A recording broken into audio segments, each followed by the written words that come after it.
सुनीता नाम की एक किसान जम्मू के छोटे से गांव में रहती थी। शादी के 2 साल बाद ही उसके पति का देहांत हो गया था। सुनीता के खेत में मुश्किल से बस इतनी खेती होती थी कि अकेले उसका गुजारा हो पाए। देखो सुनीता बहन, मैं मानता हूँ कि एक समय था जब इस पिस्ता के पेड़ से बहुत फायदा होता था, पर अब ये पेड़ मरने की कगार पे है। इसके ऊपर अपना समय और पैसे क्यों बर्बाद कर रही हो? ये पहला पेड़ है जो मैंने और हितेश ने लगाया था इस खेत में। आपको पता है ये पेड़ मेरे दिल के कितने करीब है। आप ऐसा कैसे कह सकते हैं राजू भाई, और वो भी हितेश के दोस्त होते हुए? बहन, तुम ये भी तो सोचो कि इस पेड़ को काट के तुम बेच दोगी तो तुम्हें कुछ पैसे मिलेंगे। तुम्हारा घर पैसों से चलता है कि हितेश की यादों से? एक रात को जब सुनीता सो रही थी, उसे अपने खेत में कुछ आवाज आई। उसने बाहर जाके देखा तो कुछ बदमाश गांव वाले उसके खेत से पेड़ और पौधों की चोरी कर रहे थे। बदमाश पिस्ता के पेड़ तक पहुँचे और उसे काटने वाले थे। सुनीता उनकी तरफ चिल्लाते हुए भागी, पर वो बदमाश पिस्ता के पेड़ पे अपनी कुल्हाड़ी मार चुके थे। उनके पीछे भागते हुए सुनीता अपने सर के बल गिर गई। दूसरी सुबह सुनीता ने देखा कि पेड़ स्वस्थ और सुंदर लग रहा था।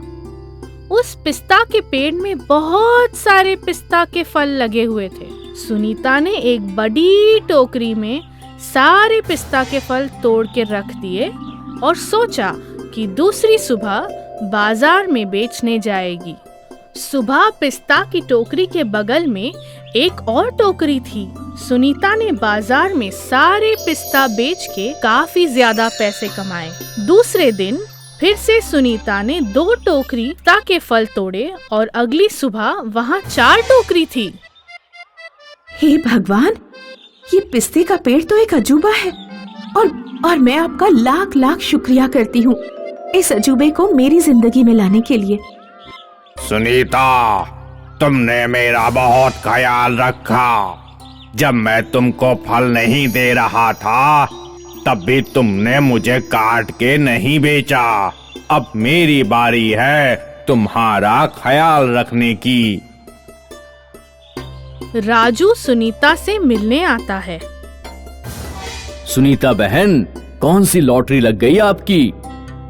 कोई लॉटरी नहीं लगी है भाई साहब। याद है मैंने कहा था कि ये पेड़ हितेश की निशानी है, तो बस उसी का कमाल सोच लो। हितेश का कमाल? मैं कुछ समझा नहीं।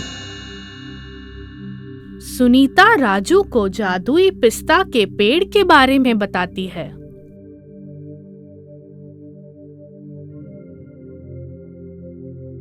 राजू अपने घर चला गया, पर उसके दिमाग में वो जादुई पिस्ता के पेड़ की बात रह गई थी।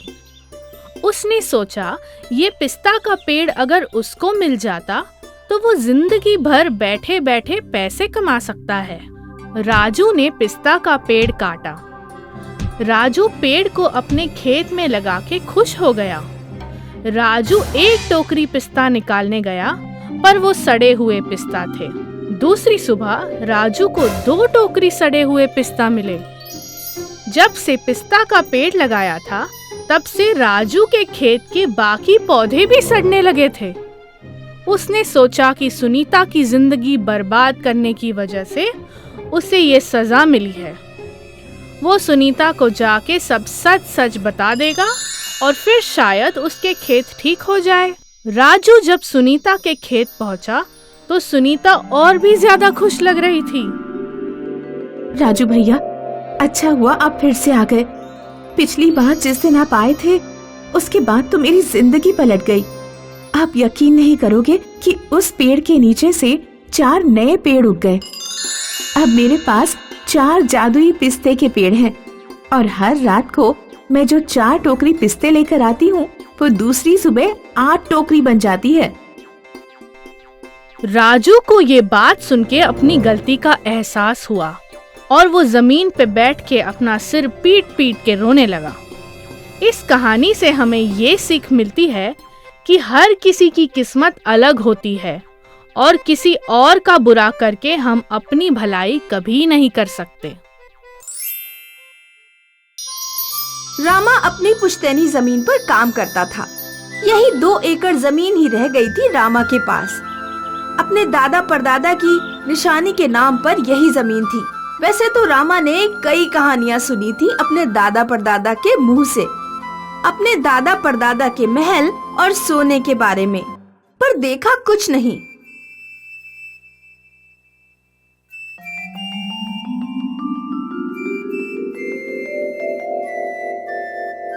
वो देखो बेचारे रामा को, ठाकुर दिग्विजय सिंह का नाती होते हुए भी आज उसके पास कुछ नहीं रहा। बेचारे के पास अपने खेत में मजदूर लगाने तक के पैसे नहीं हैं। अरे पर इसकी भी क्या गलती, इसका बाप ही तो सारे फसाद की जड़ है।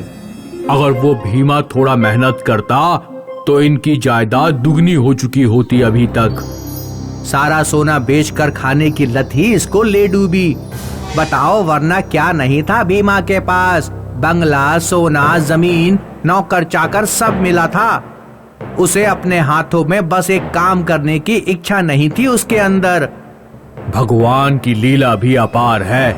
वो भीमा 1 नंबर का आलसी कामचोर और उसका बेटा रामा इस गांव में सबसे ज्यादा मेहनती है। बेचारे रामा को अब कोई चमत्कार ही निकाल सकता है इस गरीबी से बाहर।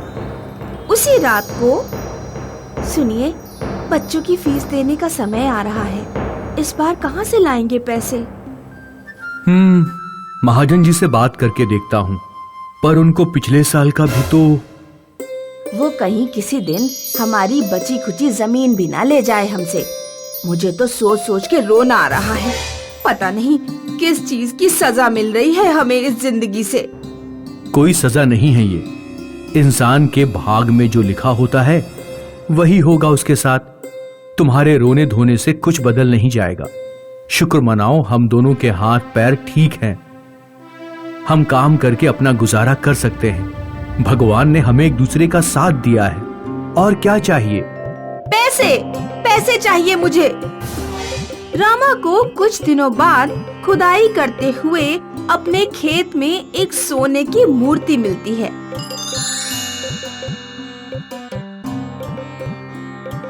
और वो भी कोई और नहीं पर धन की देवी माता लक्ष्मी की मूर्ति। मूर्ति के पीछे पास के गांव के मंदिर का नाम लिखा होता है। अरे ये तो पर्वतगंज के मंदिर की मूर्ति है।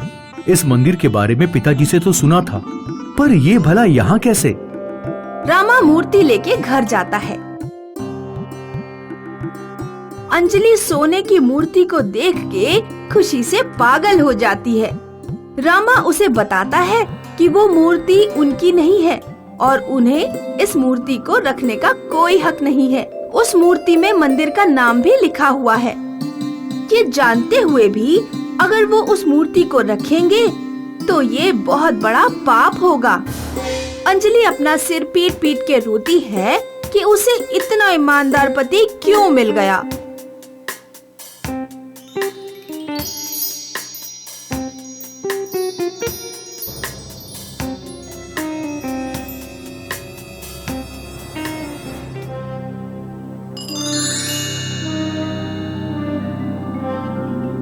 रामा, तुम्हारी ईमानदारी देख के हम बहुत प्रसन्न हुए। देवी जी, क्या ये सच में आप हो? हाँ रामा, ये मैं ही हूँ, धन, सुख और समृद्धि की देवी लक्ष्मी। मुझे तुम्हारी मेहनत और ईमानदारी देख के बहुत खुशी हुई। तुम्हें मैं इस ईमानदारी के बदले में एक इनाम देना चाहती हूँ। देवी जी, इस गरीब को आपके दर्शन हो गए, बस इससे बड़ा इनाम और क्या हो सकता है। देवी जी, मैं आपको देख के इतना खुश हो गया हूँ कि मुझे और कुछ चाहिए ही नहीं। मुझे लगा ही था कि तुम कुछ नहीं मांगोगे मुझसे, इसीलिए मैं तुम्हें एक इनाम पहले ही दे चुकी हूँ। तुम्हें जल्द ही उस इनाम का पता चल जाएगा। इतना कह के देवी लक्ष्मी वहाँ से गायब हो जाती हैं।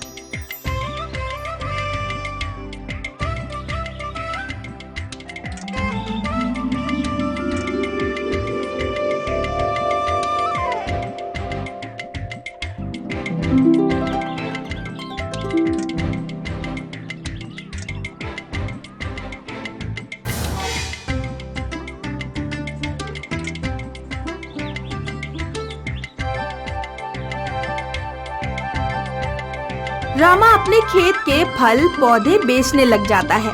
अपने खेत के आगे वो अपनी एक छोटी सी दुकान लगाता है, जहाँ हर तरह के फूल, फल, सब्जियाँ बिकती हैं।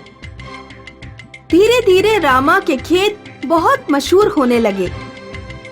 अब शहरों से भी लोग उसका खेत देखने आ रहे थे। मीडिया वालों को भी इस खेत के बारे में पता चला। कई न्यूज वाले आए रामा से बात करने, और वो हर किसी को यही कहता कि लक्ष्मी माता का वरदान मिला है उसे। बात इतनी बढ़ गई कि मंत्री और राजनीतिक पार्टियां तक आने लगे। रामा, अरे ओ रामा, कैसा है तू? अरे महाजन, आओ आओ, बस भगवान की कृपा से सब अच्छा चल रहा है अब तो। हाँ, अब तो लक्ष्मी माँ के हाथ है तुम्हारे ऊपर। एक समय पे मेरे पैसों पे पला है तू, याद है ना? अरे हाँ महाजन, मैं कैसे भूल सकता हूँ। तुम्हारे मदद से तो मैंने अपनी आधी जिंदगी बिताई है। हाँ, तो तुझे याद है मतलब। तो कब लौटा रहा है वो लिए हुए पैसे? क्या? कौन से पैसे? मैंने तो सारे पैसे वापस कर दिए तुम्हें, और वो भी सूद समेत। वो सूद था गरीब रामा के लिए, जिसके पास अपने बच्चों को स्कूल भेजने के लिए पैसे नहीं थे। अब तो तू वो रामा नहीं रहा, अब तो तू बहुत ही मशहूर और धनी रामा बन गया है। तो तेरे धन के हिसाब से लूंगा ना मैं तेरे से सूद। ये क्या बकवास है महाजन? ये कहाँ का नियम है? जितने की बात हुई थी उतना सूद मैंने तुमको दे दिया है, तो अब तुम मेरे पैसों के लालच में आए हो यहाँ, और कुछ नहीं। देख रामा, जिस पैसों की लालच की तू मुझसे बात कर रहा है ना, वो पैसे भी तेरे खुद के नहीं हैं, वो भी उस जादुई हल के हैं। कल को वो हल अगर टूट गया या भगवान ना करे उसे किसी ने चुरा लिया, तो दोबारा मेरे ही पास गिड़गिड़ाते हुए आना पड़ेगा तुझे। ले जाओ उस जादुई हल को अगर तुम चाहो तो। मुझे अपनी मेहनत पे उस जादुई हल से ज्यादा भरोसा है। अपने खेत का काम मैं पहले भी खुद ही किया करता था, और अब भी खुद ही कर लूंगा। बहुत घमंड आ गया है तुझे अपनी इस मेहनत पर। चुपचाप मेरे सारे पैसे मुझे वापस कर दे, वरना तेरा घमंड और तेरा हल दोनों चूर चूर कर दूंगा। महाजन, मैं तुम्हें एक फूटी कौड़ी नहीं दूंगा, चाहे तुम कुछ भी कर लो।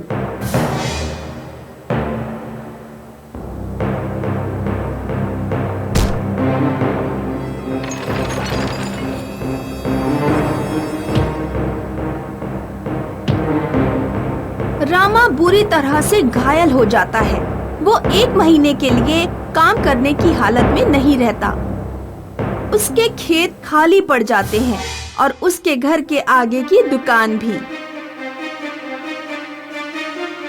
1 महीने बाद जब रामा वापस अपने खेत में आता है, अपनी बंजर खेत को देख रामा की आंखें भर आती हैं। रामा अपना पुराना हल उठाता है और खेत में खुदाई चालू कर देता है। रामा सोचता है कि जादुई हल के टूटने की वजह से अब उसके खेत में कुछ नहीं उगने वाला है। पर रामा को चौंकाने वाली चीज दिखती है। उसका खेत उस जादुई हल से जोतते जोतते पूरा का पूरा बदल चुका है। मानो उस खेत की मिट्टी में सारा जादू भर गया। रामा जो भी उगाता उसके पौधे फट से उग जाते और फसल अच्छी खासी मिल रही थी। वो देख बेचारे रामा को, जादुई हल के टूटने की वजह से अब दोबारा अपने खेत में खुद काम करना पड़ रहा है उसे। अरे कैसा बेचारा, जादुई हल से जितना कमाना था कमा लिया, और अब उसकी जमीन इतनी उपजाऊ हो गई है कि अब किसी जादुई हल की जरूरत नहीं है उसे। अरे तो ये अपने खेत पे इतनी मेहनत से खेती क्यों कर रहा है फिर? भला ये कैसा सवाल है? रामा किसान था तो खेती करता था, अब भी रामा किसान है तो खेती ही करेगा ना। खेत से चाहे तुम किसान हटा दो, पर किसान के दिल से उसकी मिट्टी कभी नहीं हटेगी। दुष्ट महाजन भी रामा के खेत के आगे से गुजर रहा होता है और रामा के खिले फल और सब्जियों को देख महाजन चलते चलते रुक जाता है। रामा ने बोला था कि जादुई हल हो या नहीं, उसकी मेहनत तो हमेशा उसके साथ रहेगी। और महाजन ने जितनी भी कोशिश की, आखिरकार किसान की मेहनत की जीत हुई।